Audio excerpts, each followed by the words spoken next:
I'm Kelly Rogers Flint, a freelance writer in Alameda, California. I'm Loyd McIntosh, freelance writer from Birmingham, Alabama. And this is The Rough Draft.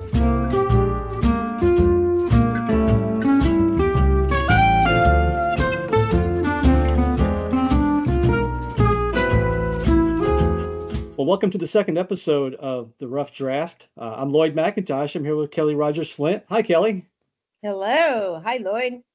All right, so this is our second go around here. I think the first time, I think we got our nervousness out, our uncertainty on how the heck we're going to do this.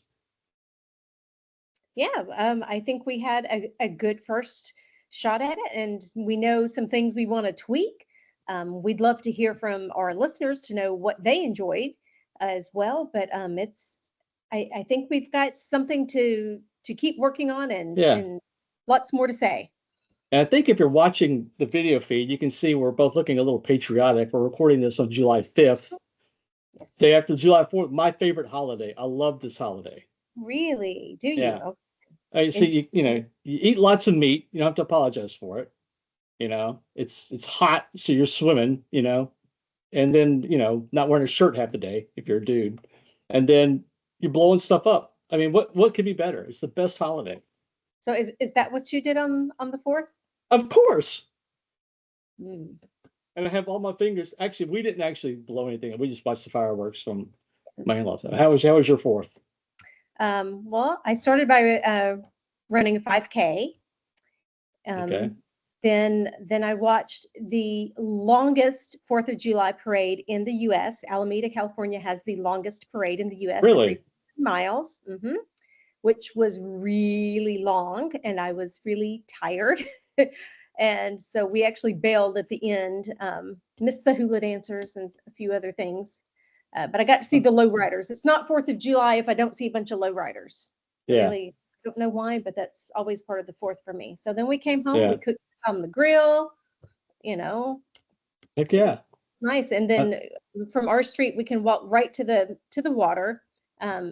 Climbed over the little barrier and sat out on the rocks, and we could see the fireworks in San Francisco. We could see them over in Oakland. We could see them Oh, that's awesome. whatever south of San Francisco. And so we sat and watched all the fireworks. Yeah, that's awesome, man. I love this holiday. It's my favorite holiday. It's a guilt-free holiday, if you ask me. You know, Uh, there's yeah. I mean, there's nobody telling you you're doing it wrong. There's no, you're not worshiping the pagan Santa Claus or anything like that. You know what I mean? But I don't like the jacked prices of air travel right in the middle of the summer. Yeah. Okay. That part kind of, it's like, oh, I want to go and this and that, and it's like, oh, but you can't fly anywhere around the 4th, or the flights will cost twice as Yeah. much. Yeah. I mean, we So barely go very far, just to my in-laws, and that's it. So, if anybody's listening, this is a writing podcast. We're a couple of writers. This is what we do. We sit around and shoot the bull first. It's called procrastination, in most cases. this is But also a tool and technique of writers. If you Yeah. don't know how to procrastinate and then get past it, you will never make it in writing, because that's part of it. Exactly.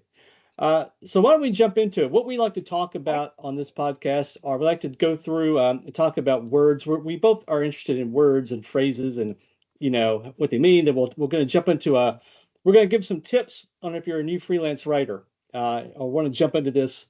We're both going to give you our individual top 10 list, and then later on we're going to share some of the thoughts on some books we're reading or some recommendations. So, Kelly, let's talk about. We have some wordplay we want to discuss today. That's And right. you picked it. Yeah. So in this section, we like to talk about either overused words, underused words, and misused words. So I'm going to start us off with an underused word, and All the right. word is opine. I like that one. Opine, and what I love about it is it's simple. It's not too long. It's not too big, and it's pretty basic. It just means to state an opinion. It's something we do all the time, but we rarely use the word opine, and we Yeah. should use it more. It comes from Latin opinare, which means to think. or to have an opinion. So I would like to come across that one a bit more. It's not too big it doesn't sound too fancy pants, right? Yeah, I don't think it's too fancy at all. Some of the words we talked about last week, particularly the one you mentioned first last week, riposte, it could be a little intimidating, if you're not fluent in It's other languages, a little less common. I think opine is a word that people come across. They know what it means. Yeah, They just don't choose to use it themselves. That's where I yeah. think, why not? It's not big and scary. We should use that more. But it's an elegant word too. It's a nice word. It is, I like it.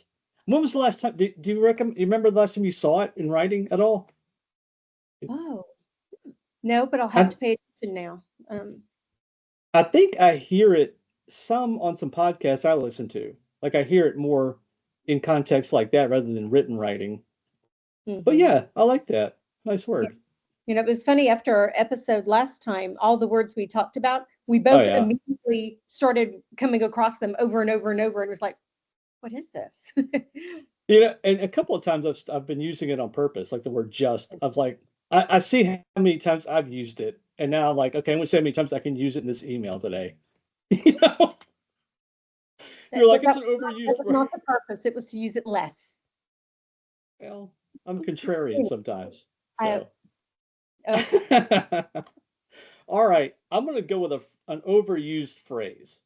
All right, Okay. and this is gonna be controversial, and I know it, but I'm gonna give you the context first.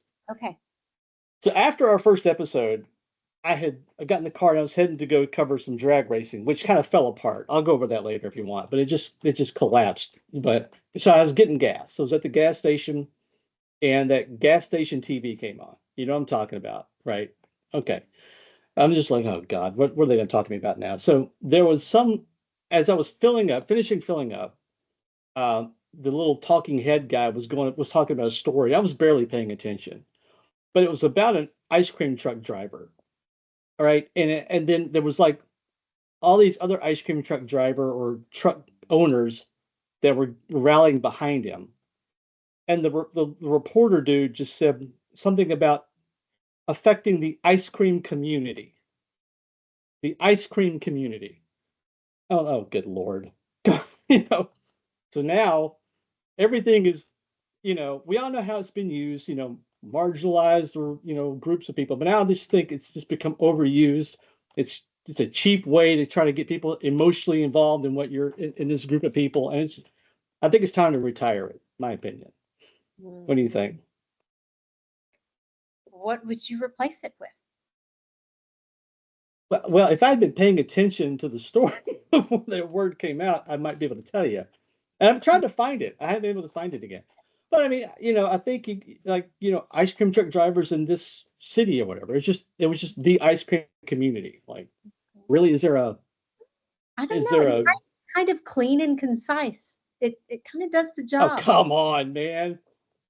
It does. And I tell you, I think it's helpful to always think of people as being part of a community. And I think it's helpful to think of yourself of belonging is like the one of the most basic human needs. And being part of a community, But the it's ice cream community. yes. Well, okay, you don't live in a big city, but when you live in a I'm familiar with big cities. okay, but I there are so many of the I'm thinking of like the street vendors that push the little that have the carts. That's part Yeah. of there are lots of them, and Oh, they I get that. Yeah. that they have very specific needs and complaints and things Yeah. that they can rally behind I each think other. also to me it was kind of vague too. Mm, Like, are we talking about ice cream truck drivers? Are we talking about, it's just the ice uh, cream community. It's like, okay, come on, yeah, rewrite that. You know what I that, mean? that was a little lazy. That I don't know what they mean That's it. That's community.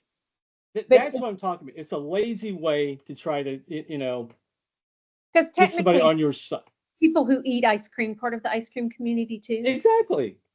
Yeah, okay. That is a lazy use of it. But I don't think we need to get rid of that person used it poorly. That doesn't mean it's not an effective tool. I, to use another cliche that probably ought to die, I think that phrase is jump the shark. I love me a Fonzie. Exactly. Fonzie reference there. Okay, so we can retire both phrases. We can retire the fill in the blank community and jump the shark at one fell swoop. Just get rid of both of them. Jump the shark is going to be retired because the next generation has no idea. I was literally reading Henry Winkler's memoir just a few months ago, and I was saying how much I loved it, and I thought my daughter, who is getting a BFA in acting, might enjoy some of his stories about the acting world, and she's like, who? And I was like, so we sat down and I watched an episode of Happy Days, and she was like, what is this? It really is hard to watch these days. But what's funny is when that phrase came out, I was just young enough to remember like the early days of Happy Days. I thought that was like some sort of pop culture dream I made up.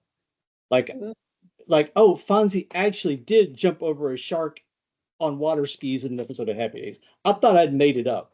I thought I dreamed that up like it never happened, but it actually did. It did. Yeah. Did. So that phrase is going to evolve right on out of our lexicon because people don't know anymore. But it was a fun one to use for a while, I have to say. Yeah, it was fun for a while. It was a fun one. Okay. All right. What you got next? You get something else next, right? My misused word that drives me absolutely crazy is literally. And this, I did a little digging on this, and I found this crazy site. So it kind of tracks word usage. And the last 100 years, the usage of the word literally has more than doubled. And I think that's from all the people using it incorrectly. It drives me crazy. Literally drives me crazy, right? But I know what you're saying, but I think some people use it ironically. Like, okay, so sometimes I do it that way. In my digging, I hear truly in the dictionary. Now, it has the formal meaning, which is exactly word by word to the letter, blah, blah, of literally. And then it said informal meaning. I'm going to read this to you. I wrote it down here. Used for emphasis or to express a strong feeling while not being literally true. See, I don't mind it if you're using it in that way. That it is in the dictionary now that it's okay to use it opposite in a non-literal way. Yeah. In a non-literal way. But so that's just a beef I have with. I just don't. I like literally to mean literally, and I'm not saying there's not a time for it to be used wrong, but usually I'm thinking about like a 15-year-old talking, right? Yeah. Not adults conversation. 15-year-olds, everything is superlative, and then it's fine to use it wrong because that's how they talk. But that's one that pains me. I know what you say. And again, I'm 50-50 on this. Like sometimes I think it's funny if it's only funny if they know that they're using it wrong. Exactly. And what scares me is that there are so many people that don't know what it means. Yeah. Right? They literally know what literally means, and therefore they can't use it ironically. They're just using it wrong. Okay. So that's what drives me crazy. So maybe my beef is with the education system instead. I don't know, but no, I get you. I normally I'm just being a little contrary here. I know what you're saying, but when it's purposely used, it can be really funny in a certain context. You know. All right. You have another word for us? I got one more. So I'm gonna go back to 1988. Ooh. 1988, the best sports movie ever made, and in my opinion, the best movie in the last 40 years. Period. Bull Durham. I love that movie. It's my favorite movie of all time. All right. So there's a scene, probably about midway through. Nuke Lelouch, who is, of course, Tim Robbins' character, is finally getting control of his fastball. Susan Sarandon's already put him in the garter belt, taught him how to, throw like Fernando. Is he Mayan or Aztec? They can't remember. But, okay, so so he's on the mound, first pitch of the game. Okay. And hits this low, low and outside fastball, perfectly placed. Pitcher swings, perfect. So everybody's kind of like, what's up with, Nuke? He's got control all of a sudden. So he gets the ball back and he says to himself, that was a humdinger. Love it. Humdinger. Great word. We need to see it more often. And we probably do. It's not one, obviously, it's not a very common, not one we pepper with in language very much or see written. But I think it's a great word. And I did look it up a little bit. There's no real knowledge of when it became a thing. Like, there's not a lot of information on when it went from like being like a hummer or something that was humming along or something like that. That was like, something that was really, great. Let me see if I can go find I'm on, what am I on? Etymon Online, humdinger, American English, probably from dinger, an early 19th century slang word for anything superlative. That's from about 1883. So there's no real idea when the two words were slammed together. Interesting. Yeah. Interesting. But I'm definitely going to be using that in some sports articles this year. Some of my football articles. We'll see if it stays after the copy editors, get their knives after it. But what do you think? Humdinger, pretty good word. I love colorful language. I'm all for that. Interestingly, my husband's grandmother used to make in the holidays these little date nut balls, and she called them humdingers. Really? Mm-hmm. Interesting. So somewhere I have a photocopy of her recipe, handwritten recipe for humdingers. Oh, that is awesome. A recipe called a humdinger. Yeah. Yeah, and yeah. That sounds delicious. Yeah. Yeah. So we can say it and eat it too. I like that. There you go. Okay. Yeah, groovy. Yeah. And I say groovy all the time. I use groovy. If you'll hear me say that, out of nervousness on this call, because I'm not naturally a host. So I just said groovy. So it's a groovy humdinger of a show. Groovy humdinger of a show. There you go. If that would be on the back cover of if this were a book, right? It's a groovy humdinger of a book. Yeah, I like it. Cool. All right. Well, Words are do we want to why don't we do this? Why don't we take a break and we'll come back with our main topic. That sounds great.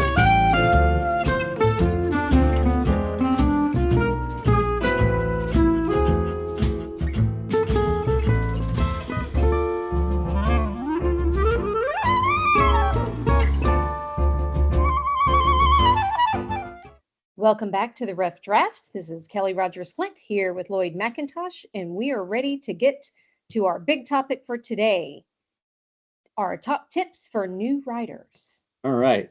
So what we're talking about here, we each came up with top 10 lists for new writers. So what we mean in this case are freelance journalists or people who are writing for magazines, publications, blogs, that kind of thing.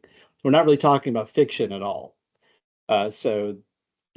Kelly and I've been doing this for a long time, and I've even been an editor at times, and so we're going to go through some things you really need to think about, maybe some mistakes to avoid if you want to get in and do this and make a little money at it. Why don't you go first, Kelly? Why don't you want to go through your top 10? Okay. Mine are not necessarily ranked. Did you rank yours? Did I rank? No, I didn't really rank them at all. No. Okay. Yeah, I didn't either. These were just, thoughts that evolved. The first one, I started to say, write what you know, because you hear that a lot. Yeah. And I changed it to say, write about things you're interested in and not just what you know. And I changed it because I think when you're interested in something rather than something you already know about, you will write in a way that is more accessible to more readers. Yeah. Because sometimes if you're very knowledgeable in a subject area, um, you forget things that the common people don't know about something, maybe.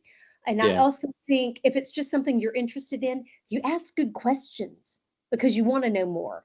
Um, I think this is especially true when interviewing people, that sometimes um, you want to be prepared for the interview, obviously, but not Yeah. knowing sometimes just there's that curiosity or something that can feed you. So picking things that you're interested in, that you want to learn about, um, I think is a good way to Yeah. also expand the types of things you can write about. So No, write what you're interested in.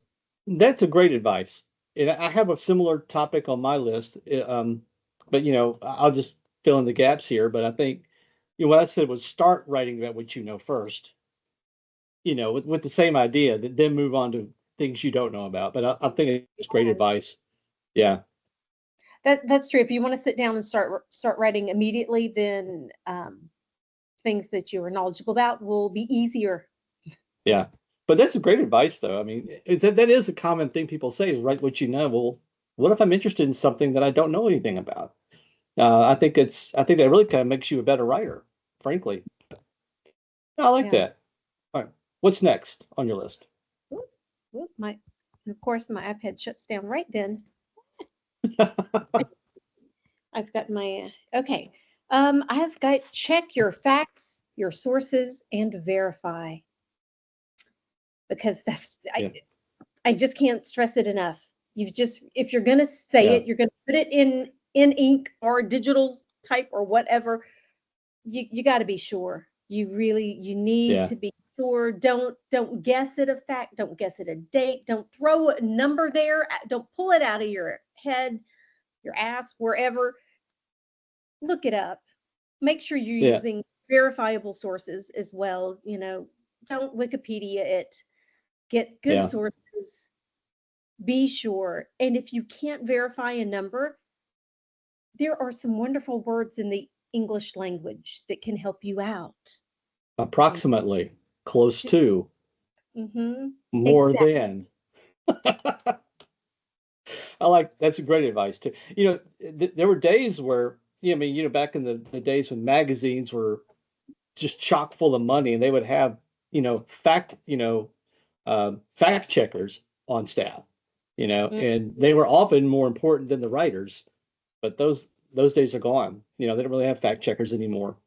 Yeah, Um, there might be a few left over in some of the really, really big publications, but they're largely a thing of the past. You are the fact checker, you know? that is true. And I think sometimes using a word instead of the exact fact number can be more interesting. If you say a juggernaut, that's more interesting than saying 5,000. So, if you can't Nice. verify the number, then there are words. Find a way to convey your message, but just make sure that you're not going to get caught having misrepresented something. Yeah. So, Nice. yeah. All right. What else you No, got?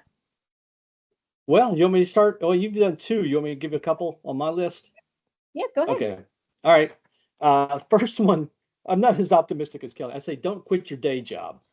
Um, and what I mean by that is, this could be tough. It's you never know when the paychecks are coming. Sometimes you're gonna have dry spells, and particularly if you just have not done this before. This is brand new to you.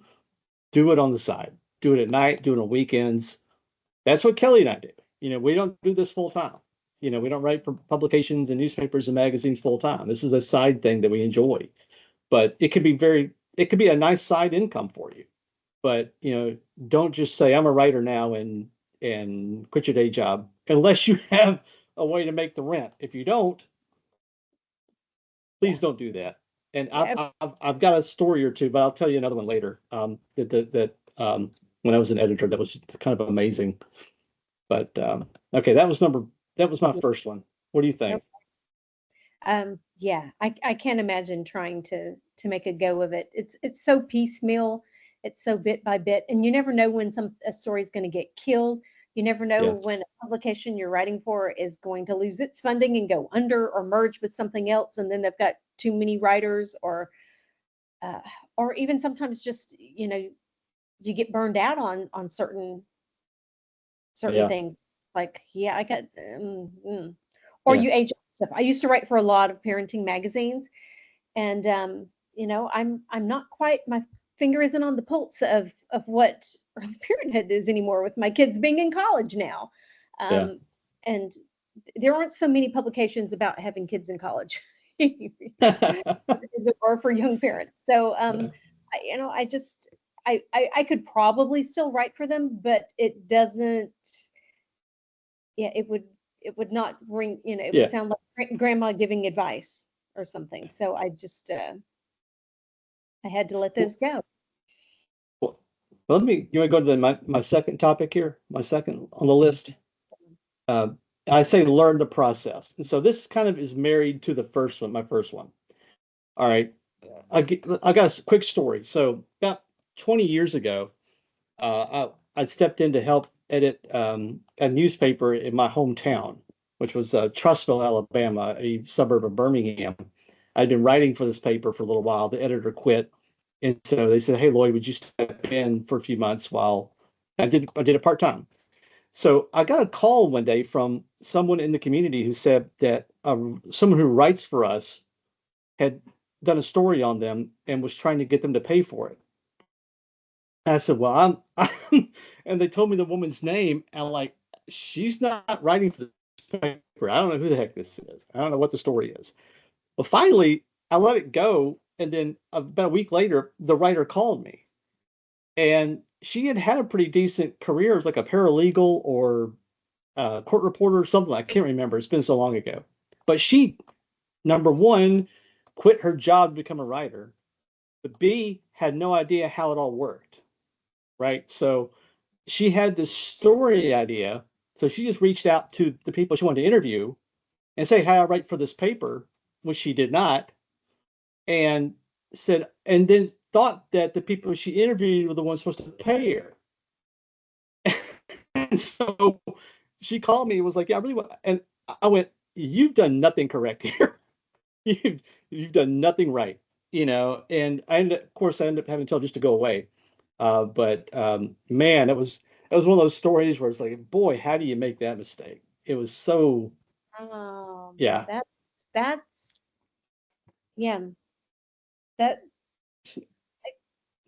that's almost a So story in and of itself, right? You could, yeah, yeah. wow. So yeah, so don't quit your day job and learn how it There works. are places where you pay for publicity and to be included in stories. There are those sort of things, but Yeah, then you're dealing with publicists and not. yeah, yeah. Now this was just a community newspaper. It was just some story on this family or something. I can't remember. And she thought that yeah, I'm gonna write a story about you, and then oh, by the way, you need to pay me now. Like, no, no. So if you're wondering, first of all, until you're writing for that publication, you never say, "I'm writing for X," right? Yeah. You can reach out to somebody and say, "Hey, I'd like to interview you for a publication," and then reach out to the publication and see if they're interested. But until that point, you don't write for that publication. You can't really say that you do. Yeah. But yeah, the publication pays the writer. So let's just clear that up. Yeah. So as a freelancer then, Loyd, do you generally get a contract for every piece you do, or just when you're starting with a new place? Uh, It varies. It varies. Like right now, I'm invoicing for this newspaper group. So I know what the word counts are, how much you get paid for each word count. So I tabulate all those up at the end of the month and send an invoice. Others, it's, hey, we're going to pay you X dollars for the story.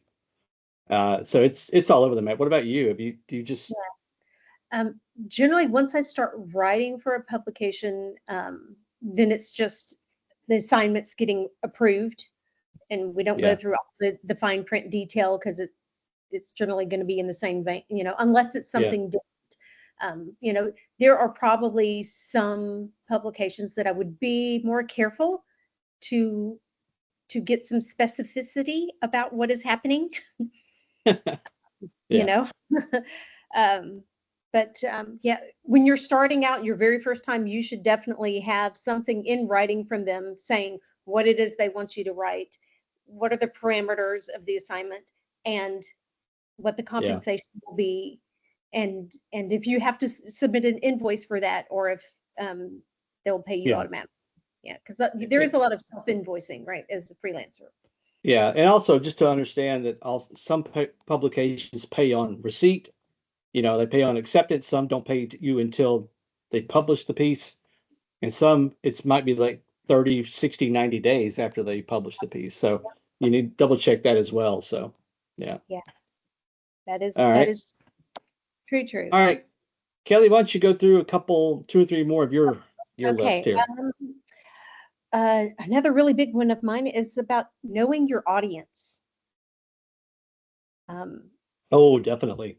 Knowing your audience, because especially when you're writing for a specialty, something, a magazine, a newspaper, you need to know who's reading it, and that can really help you make sure that the way you approach the article and your style is going to appeal to the reader and to be accessible to the reader and to fit within the publication. You've got to know who you're writing for. So Yeah. you got to make sure. And just because you're a reader of a certain magazine doesn't mean that you are the center of their demographic. You need to do a little Yeah. research. To Great point. You remembered me talking at the top of the show about that drag racing story I was going to do a couple weeks ago. Like, this publication's local to where I live, and it's kind of like a community, nice stories, about, normal people. I get out there and everybody's smoking weed, right? And there's people playing dice games and gambling for and I was like, even if I were to stay and write this story, there's no way the editor would publish it. No way. Like, it was the wrong, but also I could also tell my presence was unwelcome as well. So I was like, you know what? I'm just gonna, before you guys beat me up, I'm gonna just skedaddle. But yeah, that was one where it's like, no, they're not gonna publish this story, about drag racers smoking weed and gambling and stuff like that. It's like not the that's legal, right? yeah. It was, look, it was there. It was kind of just turned the other direction there. But yeah, that was, again, know your audience. I got out there and realized, nah, that she wouldn't publish this if I held a gun to her head. There's no way. Yeah. Yeah. So So yeah, know your audience. It will help you. And here's my next one that I think yeah. we overlap on again is read, and read a Yes. lot, because nothing will make you a better writer than and not necessarily always reading high level writing. Reading bad writing can make you a better writer, right? When It you see, can, absolutely. like, oh, yeah, no, that's not good.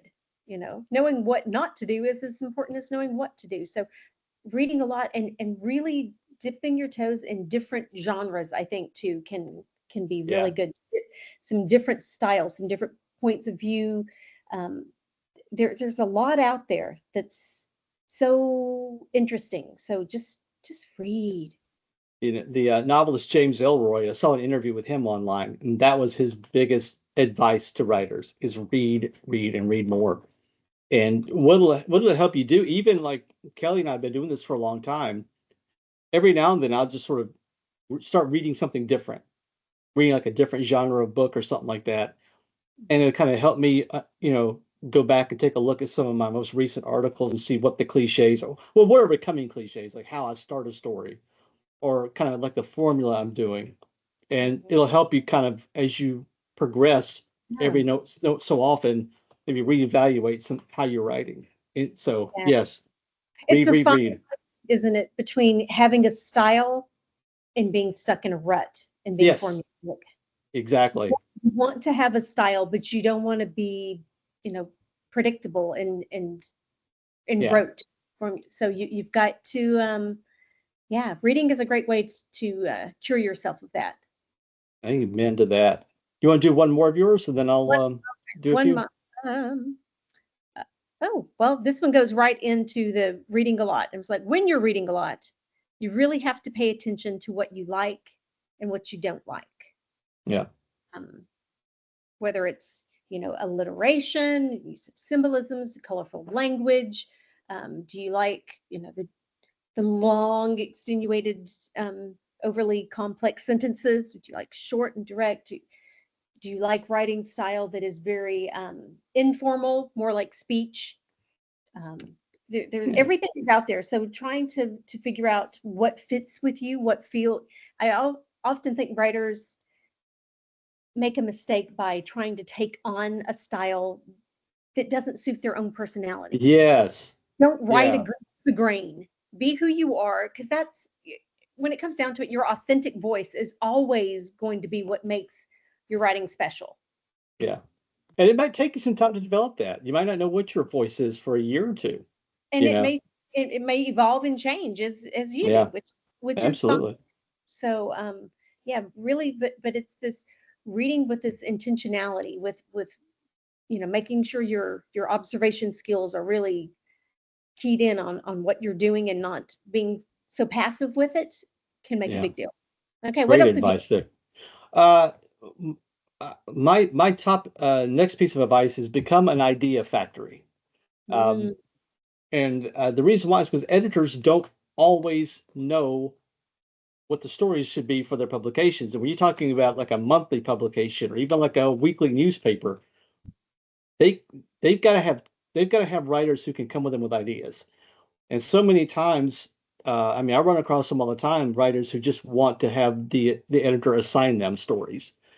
mm, And one of the ways I was really able to survive early on and be, a key, writer with so many of these magazines is I was always pitching, always. And I mhm. wouldn't just pitch one article. I'd go and have a list of 5 or 6 ideas. And then I'd have a meeting, maybe have coffee with an editor or something like that. And usually at least two of those were going to stick. If I have 5 or 6, I'm going to get at least two approved, maybe more sometimes. So always be thinking of ideas and don't second guess yourself either. If you think it's a good idea, write it down. And if it's rejected by one publication, pitch it to another. Right? I've had several stories, including a cover story for a magazine that was submitted and won an award years ago, about 20 years ago, that was rejected from another city magazine. So, always be reading magazines and newspapers and be pitching ideas constantly. And that's going to keep you at the top of the phone, the phone list with your editors. Abs- Um, and Kelly and I both have talked about this, man. Even if you're just starting out, um, as much as you can avoid it, don't work for free. Avoid those content mills and publications that don't pay, that promise you, promise you to get you exposure. Just avoid that crap. Yeah. If you just don't have any examples of your writing at all, no published examples, and need to write something for free, talk to your company if they've got a blog, talk to a small business in town that has a blog or something like that, and maybe offer to write 2 or 3 pieces just to get something going. But there are too many content mills out there, and there are too many publications that just don't pay their writers at all. And I say death to them all, slowly and painfully. Yeah. Right. Not really. Yes, I hear you on that one. It is true. If you should not be working for those businesses for free, but there are those occasions when you might need a sample of a work in a specific style or vein that you don't have. And if you can find a way to do that in a way that supports a group or something that you're a part of, great. Yeah, Lots of places have newsletters. Write something for a newsletter. That's absolutely. always, in anything like that. But if you're going to pitch to write to, um, like I do a lot of theater reviews. If you don't have a sample theater review, you're never going to get a gig writing theater reviews. You can have a novel, you can have a shelf full of novels, but you're not going to get hired to do a theater review if you can't show them how you do a Yeah, theater review. yeah. So, um, you know, even, gosh, if you're in college, write one for your college newspaper or magazine, something. I don't Yeah. know. Start a blog, but you've got to have good samples. You've got to have good samples. You're right about Yeah. that. But don't give your work to the mills. Yeah. Do Don't not. do it. No. Uh, we've been going for a while here. You want to just run through real quick the rest of Oh, yours, and I'll run through mine, and then um, okay. we've Well, overlapped a little bit here too. we have overlapped quite a bit. Yeah. I did have one that goes right along with yours, the about being the idea generator. Mine says, be observant. Everything you do, everywhere you go, everyone you know can reveal multiple story ideas. And quick little story on that. We had these neighbors up in Seattle, and their daughter started taking harp lessons. I'm like, oh, that's Ah, unusual. That's unusual. yeah. And then talking to them about it. And then I started thinking, and so then I started asking around, and I found another kid that was taking accordion lessons, and next thing I know, I'm pitching an idea to the parenting magazine about, beyond piano and violin, how to Oh, get that's your kids started. great. And then I've got all these people to interview and kids to include, great photo ops, all of these things, just because I was talking over the fence to my neighbor about their kid taking lessons, so there's interesting stuff out there. You've just got to, pull it and piece it together. So being observant. Um, Here's one that I think we can use in our podcast as well. Have a point, stick to it. Too many tangential ideas are confusing. So, yeah. Well, you don't think I have a point once in a while? Is that what you're saying? No, no, but just in writing, I think sometimes new writers are overly ambitious and they try to tackle too much within one piece instead Yeah. of, have your point, support it with your facts or whatever you're doing, Yeah. and I still struggle with that too. I yeah, get a 500-word article on something, and I'm like, I want to tell the entire dude's life story. I'm like, nah, you're just trying to, yeah. So that's a struggle for even, yeah, yeah, mhm, uh, seasoned writers.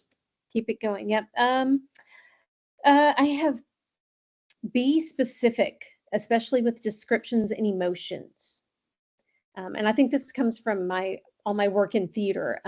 I find that we often use the big fat labels, happy, sad, mad kind of things, when within each of those there is a Yeah. spectrum. And I think you need to be very careful about, it's, again, that observation part. Be specific, find the better word, be more precise. Don't use the Yeah. big umbrella word that encapsulates so much. So I had Yeah. thrown that. Instead of something making me angry, say that really Mhm. burned my butt, right? Something like that, right? Right. Well, I mean, there's a difference between making you infuriated or something that, you know, Yeah, I know. I just wanted to say that. I just wanted to say something to exactly. get a rise out of you. So, um, use imagery, metaphors, and Mm. similes, but not cliches. Yeah.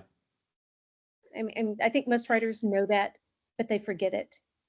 And it can be easy to fall into it, particularly if you're new. If you're new, Or you're writing on yeah, deadline, writing quickly. yeah, And then I'll wrap up my last one, and this is my favorite one, and this is to read your work out loud as part of your editing process. oh, good advice. Nothing will tell you how your flow is better than hearing it out loud. Good Do advice. you need a better connecting sentence there? Is that transition chunky? Am I overusing a certain word? When you read it out loud, all of those things just, they jump out at you in a way that don't when you are just looking at it visually. Yeah, So good read. advice. Yeah. All right, I'm gonna run through so a Okay. lot of what I have left overlapped with you quite a bit. But I had mentioned identify and develop your niche early on if you can. Um, One of the things I specialized in for years with a magazine here in Birmingham was sort of alternative sports ideas. Like I wrote about the adult kickball league and I wrote about some guys who played cricket on the weekends. You know, sometimes looking at a publication, you can identify where you might be able to fill in a gap that they're missing. So, and that's kind of a high wire because you don't want to pitch them something that's, you know, not part of what they're, just way off the radar screen.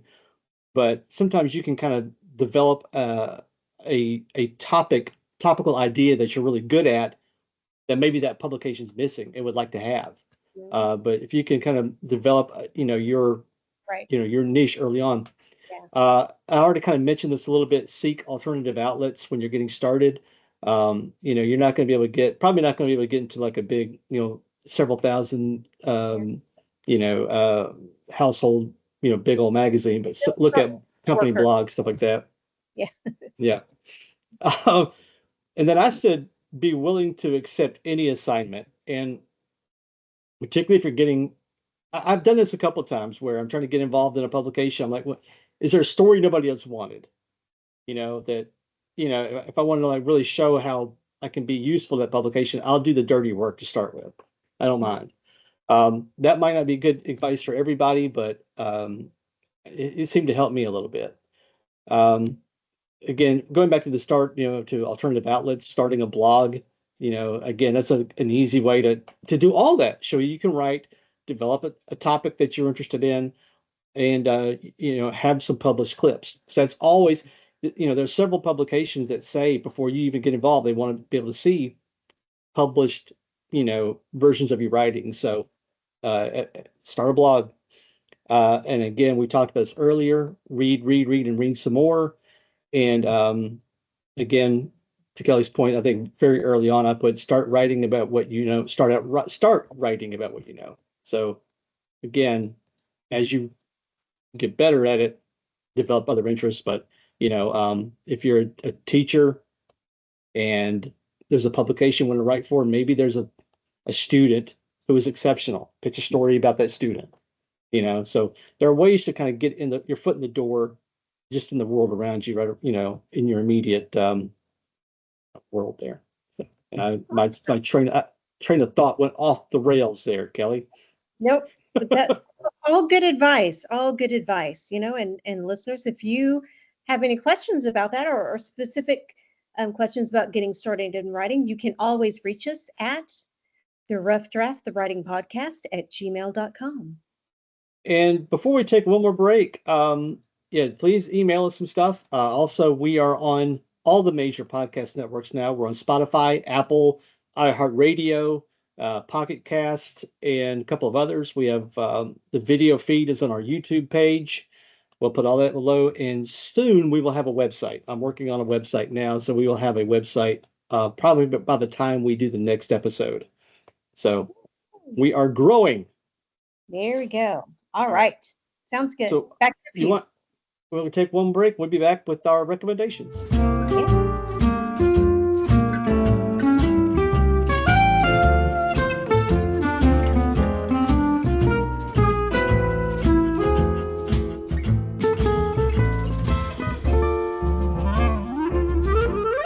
All right, everybody, we're back from our break, and it's our last segment we call closing paragraph. So Kelly and I are going to give you some recommendations of some books we've been reading or have read, and talk a little bit about what we've got going on. Then we'll get out of here. So Kelly, what you got?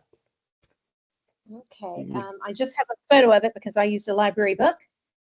This is called Divine Might by Natalie Haynes, and it's the goddesses in Greek mythology. And this is a very academic woman that is taking all of the writings about Greek goddesses and focusing on each goddess at a time and how they appear differently in Ovid versus Homer and it's just amazing the amount of detail that she has, and she's even looking at how they appear in pottery and statues and what we learn from them and the different bits. But then the most interesting part is the way then she compares how they are represented in modern culture. So there's the whole thing about how Katniss in the Hunger Games is a modern Artemis. and she goes through, point by point, the different parallels, and it's like, whoa, wow, whoa. And so I've always been interested in mythology myself. And I had an English teacher early on that said, if you don't know mythology, you're going to miss so many things in all other writing, because so many things come back Yeah. to some of these things. So it was a really nice, interesting read, and the way that it's done, chapter by chapter with each goddess, it was easy to do in bits if you don't have a ton of time, Yeah. just read for a bit, and about one goddess, and that was enlightening. Interesting. Well, I feel so informed. Well, I don't have anything quite as ambitious, I don't think. But this is the book I wanted to recommend called The Man with the Flying Lawn Chair by George Plimpton. And you'll be Oh, hearing a lot about George Plimpton on this podcast. I love George Plimpton. To me, he's the ideal American, not just a great writer, but just what a great American. For those of you who don't really know much about George Plimpton, he kind of is the one who uh, began what's been called participatory journalism. He was famous for writing the paper Lion, where he suited up for the Detroit Lions and actually went through training camp and played in a preseason game, and to hilariously bad results. But the thing about Plimpton is he very upper crust, Harvard had that mm, voice like this, but geez. he loved to me what I love about George is he loved America. He loved Americans. He loved their stories. And he always had an empathetic tone, regardless of whoever he's writing about, whether it's about a politician, somebody very famous, or in this case, regular Mhm. people doing extraordinary things in a lot of these stories. The title is about a man who became famous in the 80s for tying a bunch of helium balloons to his lawn chair with a pellet gun and accidentally launching himself several thousand feet in the air. And it actually happened. And I think the guy committed suicide. He interviewed the man's families, and just a lovely tribute to what was a bizarre story. And a lot of his stories are like that. Regardless of what he's been asked to write about, whether it's he injects himself personally or writes from third person, it's clear that George Plimpton just loved people. And, I think about him whenever I'm writing about a topic I don't know anything about, Mhm. or, somebody from a different walk of life. I think about how he would have handled it in print. So, again, Yeah. another kind of like your book, you don't have to read it straight through. You can read a story here, a story there, but just a lovely book. And it was published Yeah. maybe a year or two after he died in 2004. I haven't read Plimpton in a while, but I need to revisit that. I have a premise for you, Yes. or, or I'm going to opine now that George Plimpton is Mr. Rogers for adults, Oh, I love it. That's fantastic. because it's exactly the way this intense interest in people, Yeah. in a And way he, of saying, you're special, your story's special, and it's interesting, and it matters. And it didn't matter if he was going to the crayon factory, but he did that. Oh, let me try it. And he yes. always wanted to try his hand at everything inaccessible. I think George Plimpton is Mr. Rogers for adults. And he never looked down on his nose at anybody, As regardless. I mean, he was always the most educated man in the room, and he never wrote in a way that made you feel like he was, better than somebody else. And you're tearing up too. He was a lovely man. oh, well, and I Mr. love Rogers, George Plimpton. yeah, good Yeah. stuff. Yeah. Good stuff. Well, happy Well, reading, folks. yeah. And Kelly, real quick, what's your next assignment? What are you working on? What's been published recently for you? Oh, well, like I was on vacation since our last episode, and I have that next theater review at Aurora Theater in Berkeley, California. Okay. Going to see a show called The Lifespan of a Fact. So I will be writing about that Interesting. just a few days. So that should be live in just a few days. Awesome deal. Well, the story I mentioned in the last episode about the wheelchair rugby team came out of Birmingham Lifestyle Magazine. You can see that online.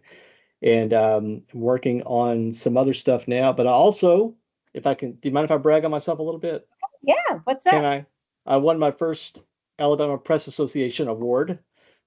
Oh, nice. They came out with those last week, made it official. So that was in an article I wrote about in the Vestavia Voice, covering Vestavia Hills, Alabama. So I'm very proud of that. So I hope it's okay if I can brag on myself a little bit. You give us a link to that prize-winning article. It's not exactly poetry; it's just a news article, but Yeah, it was, put it on our Facebook page. yeah. We want to see. I'll make sure it gets out there. And Okay. but other than that, we'll see you next time. Kelly, it's been a pleasure talking to you again. All right. Till next time.